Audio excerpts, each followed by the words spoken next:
अवधूत चिंतन श्री गुरुदेव दत्त श्री स्वामी समर्थ. माझ्या चॅनलमध्ये तुमचं सगळ्यांचं मनापासून खूप खूप स्वागत, आभार. चला तर मग आज आपला विषय आहे शनी अमावस्या. ह्या शनी अमावस्याच्या दिवशी आपल्याला आपल्या पितरांसाठी ही सेवा करायची आहे. आपल्या कितीही प्रखर पितृदोष असू द्या, 7 पिढ्यांचे पितृदोष नाहीसे होतात आणि आपल्याला शांती करायची गरजसुद्धा पडणार नाही.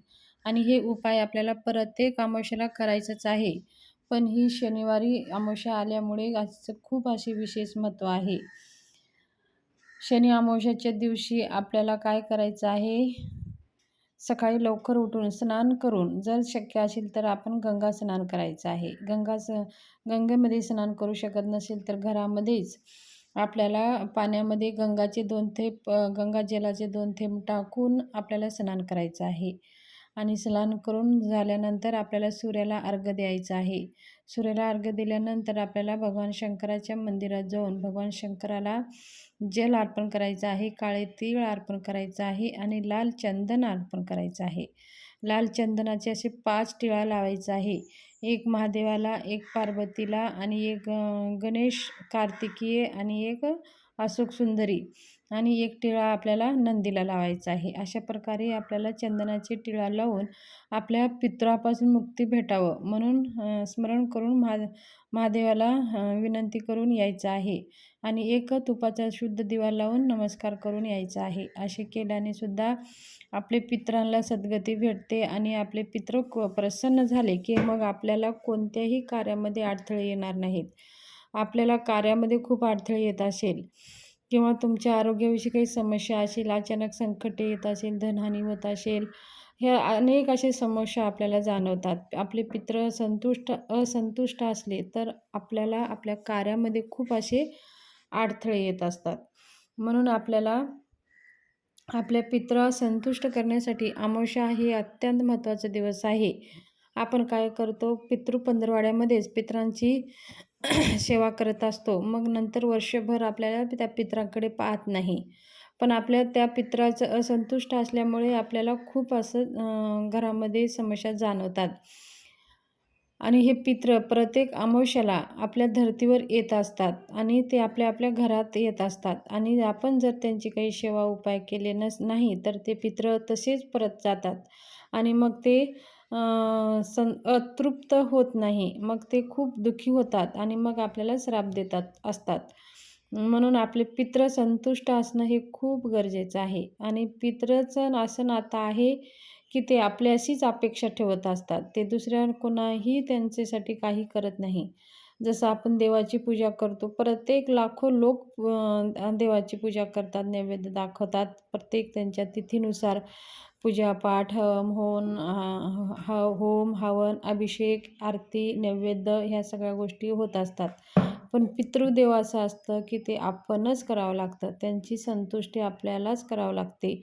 जर आपल्याकडनं चुका झाली, काही आपल्याकडनं आपल्या पितरांची सेवा झाली नाही तर मग आपल्याला त्याचं खूप असं परिणाम भोगावे लागतात.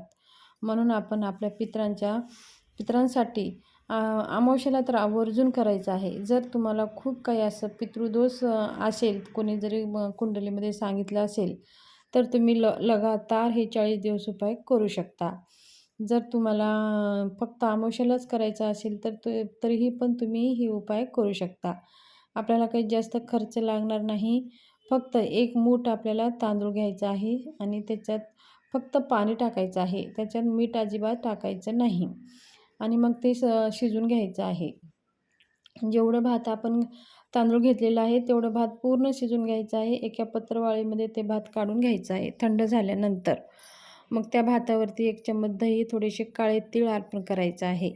आणि ते पत्रवाळी दही भाताची जी पत्रवाळी आहे ते फक्त 12 ते 12:30 ह्या वेळेमध्येच आपल्याला आपल्या गच्चीवर किंवा गॅलरीमध्ये किंवा अंगणामध्ये असं जिथं कावळे येतील तिथं ते भात आपल्याला ठेवून द्यायचं आहे.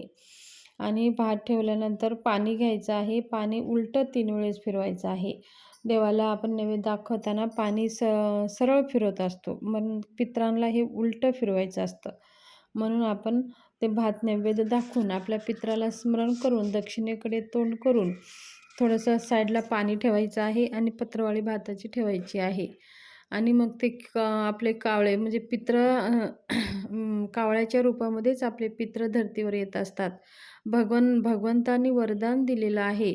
जो कोणी कावळ्याला घास घालेल त्यांचे पितृ संतुष्ट होतील आणि त्या कावळ्याच्या आत्म्यामध्ये रूपामध्येच आपले पितरांची आत्मा समावलेली असते. म्हणून कोणतेही ज्या काही श्रद्धा, विधी, ज्या काही मेलेल्या माणसाची विधी करत असतात, तर ते 3 दिवसाची असो, 12 दिवसाची असो किंवा वर्ष श्राद्ध असो किंवा पितृपंधरवाड्यामध्ये असो, फक्त कावळ्यालाच घास खाऊ घालत असतात. जर कावळा कावळा खाल्ला आपण दिलेला घास, तर असं म्हणलं जातं की आपले पितृ संतुष्ट होत असतात. आणि कुठं-कुठं बघा कावळं घास घेतच नाही आणि कावळ्याची वाट पाहतो तरीही कावळा येत नाही. तर अशा ठिकाणी असं मानलं जातं की त्यांचे पितरांची आत्मा खूप दुःखी आहे, असंतुष्ट पितृ आहेत.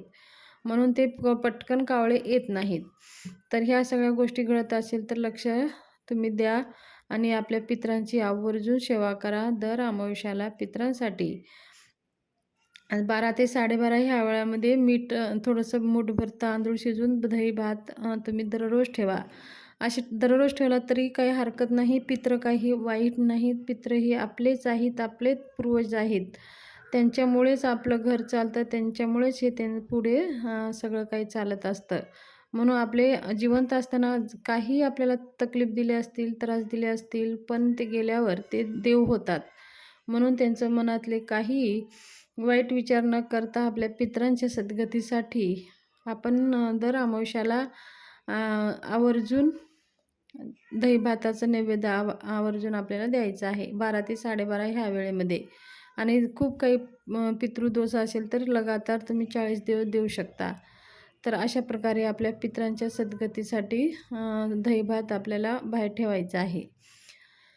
त्याचबरोबर ह्या दिवशी आपल्याला आपल्या पितरांच्या सद्गतीसाठी त्यांच्या नावानं काही अशा वस्तू आपल्याला दान द्यायच्या आहेत. म्हणजे त्यांचं स्मरण करून तुम्ही एखादी गरजूंना चप्पल देऊ शकता. आता कसं गरमीचे दिवस आहे, गरीब लोकांना किंवा एखादी छत्री देऊ शकता किंवा तुम्ही एखादी माठ दान करू शकता, की गरमीच्या ह्याच्यामध्ये कोणी जर थंड पाणी पिलं तर त्यांची आत्मा संतुष्ट होईल. किंवा तुम्ही एखादी कॉटनचे कपडे देऊ शकता आपल्या पितरांच्या स्मरणासाठी. आणि शनी अमावस्या आहे, पितरांसाठी सद्गतीसाठी अत्यंत महत्त्वाचा हा दिवस आहे. म्हणून आपल्याला ह्या सेवा आवर्जून करायच्या आहेत. त्याचबरोबर आपल्या घरामध्ये खूप काही नकारात्मकता आहे. छोट्या-छोट्या गोष्टीमुळे खूप भांडणे होत असतात. काही एकमेकाचं पटत नाही. सगळ्या काही गोष्टी आपल्याकडनं आपल्या घरामध्ये घडत असतील, तर अमावास्येच्या दिवशीसुद्धा आपल्याला एक उपाय करायचा आहे. तो उपाय आहे, एक मूठभर भात घ्यायचा आहे. जसं त्याच्यात आळणी टाकायचं नाही, ते शिजवून घ्यायचं आहे. एका पत्रावळीमध्ये ठेवायचं आहे. त्या पत्रावळीमध्ये 1 चमच दही टाकायची आहे. वरून थोडंसं कुंकू टाकायचं आहे. कुंकू घेऊन पूर्ण घरामध्ये फिरून घ्यायचं आहे आणि मग मुख्य दरवाजासमोर जाऊन त्या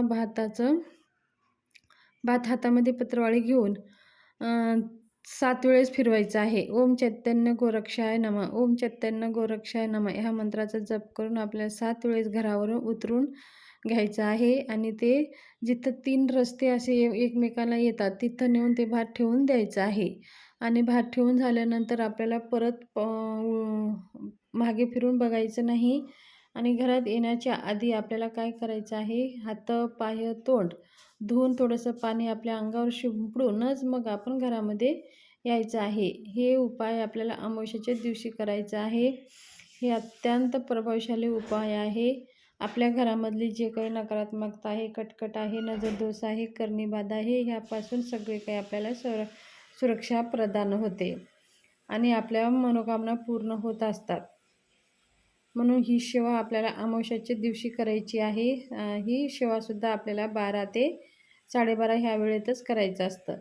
आणि ही सेवा शक्यतो पुरुषांनी करावं. काही कारणाने पुरुष जर नसेल तर मग महिलांनी केलं तरीही चालेल.